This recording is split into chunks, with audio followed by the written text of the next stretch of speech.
What's up, everyone? This is Tatum. Welcome to another episode of Fuck This Review. Where today we're going to talk about Nas's new album, King's Disease. Rest in peace, Kobe and Nip. That's off the rip.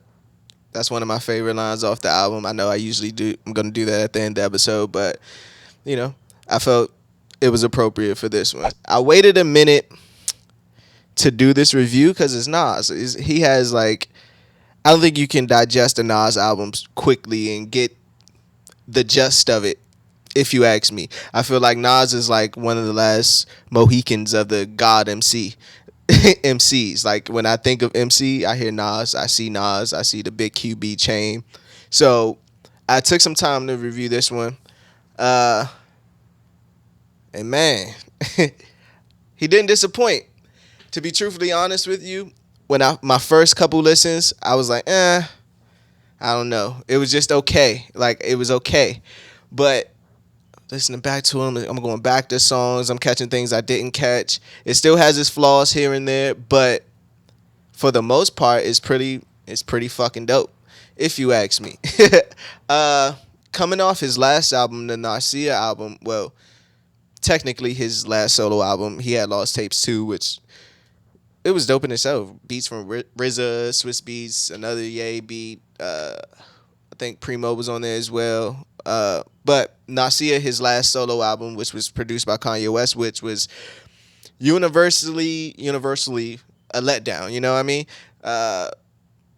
Especially when we think of those two names coming together to make an album. We think we major. We're thinking, we're just thinking like major shit. And he even talked about it in recent interviews. He said, they just didn't have enough time, which you can hear in the record. Like, you hear glimpses of things that could have been great, but like Cop Shot the Kid and things of that nature, but it didn't live up. So here we are with Nas' new album, executive produced by Hit Boy. Hit Boy does all the beats, and can we just say, like, who pissed Hit Boy off? Like, he's obviously he just decided, I'm just going to get in my bag real quick with the Nas album, the Big Sean album. I'm pretty sure he has more stuff coming down the pipeline. But, man, I think he gave Nas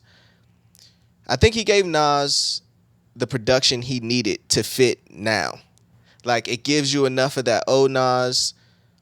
Well, it lets Nas be old Nas on something current. Like the Don Toliver song, for instance.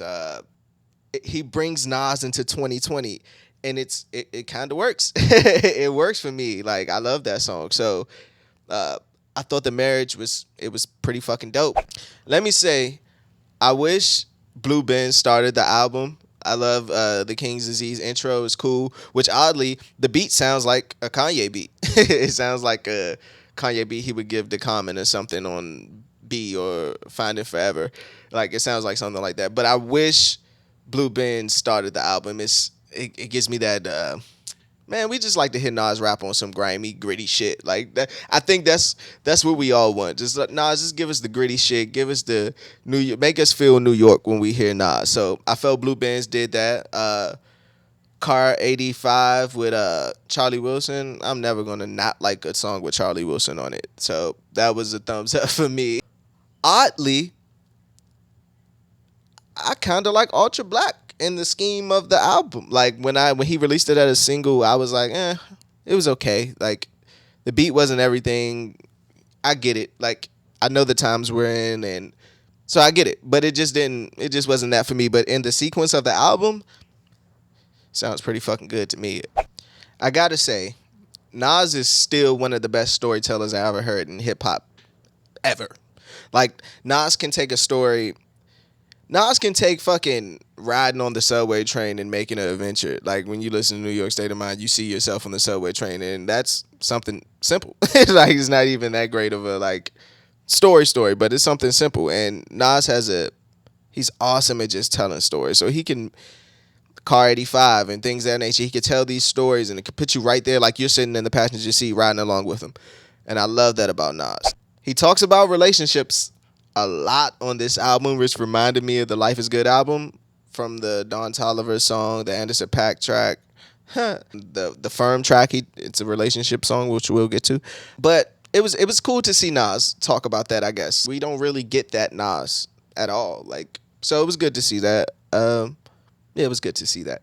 Another thing I liked about the album is that some songs seem incomplete, like they could have been extended or another verse added here, just to make it a fuller song. But I think that worked for Nas. I think giving Nas songs with like one verse and one and a half verses, it kind of gives Nas the advantage. Like I think sometimes people listen to Nas and they can tend to drift off by the end of the second verse going to the third verse, just the average listener. So I thought like boom, those glimpses of just give me Nas going off like a 27 Summers.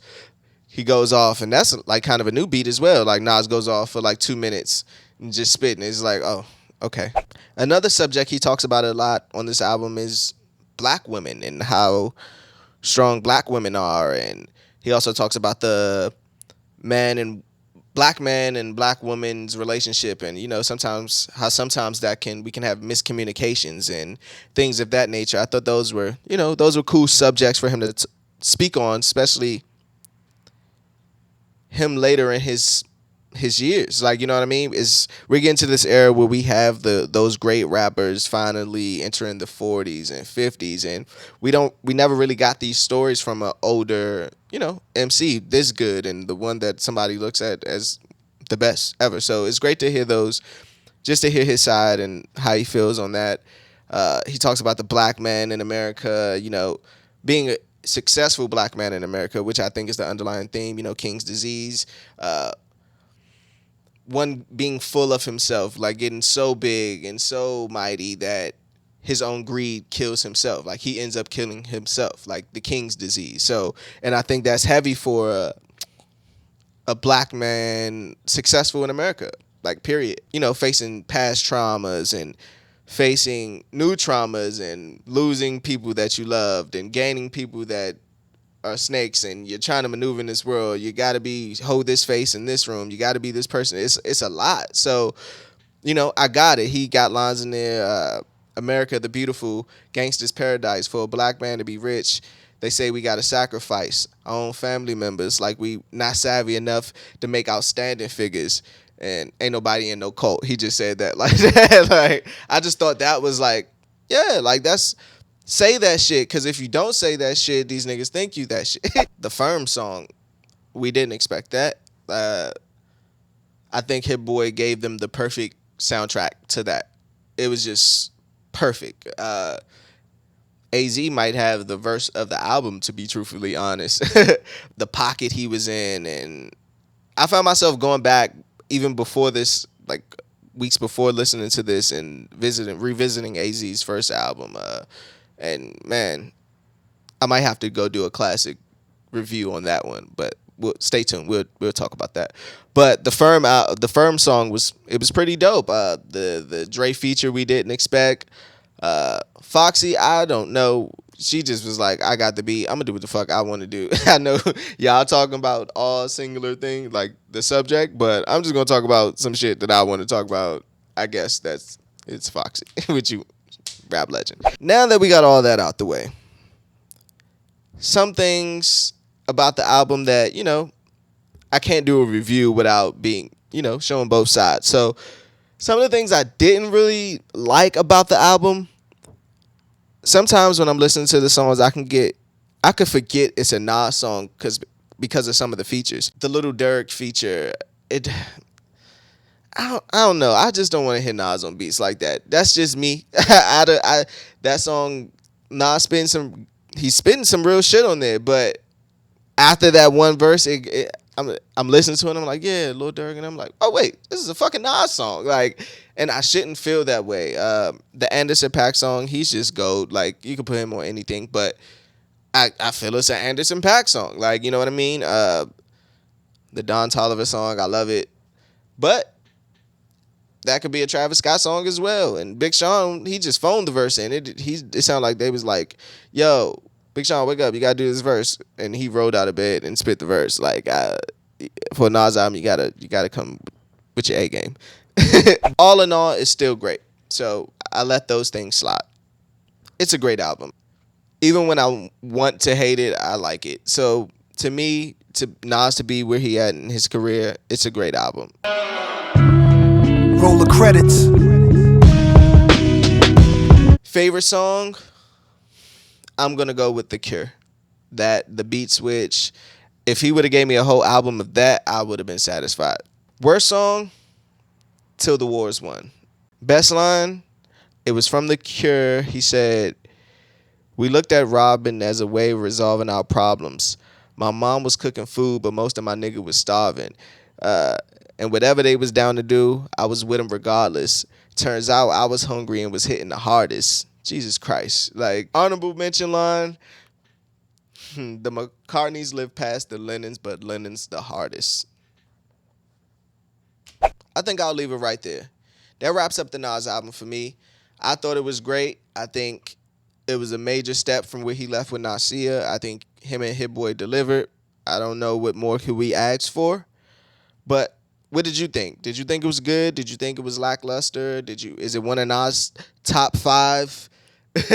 Let me know in the comments section. Like, subscribe. LifeAsTatum. Again, we're always going to be dropping new content weekly, so stay tuned.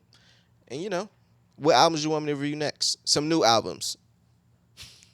As always, though, fuck this review. I'm out.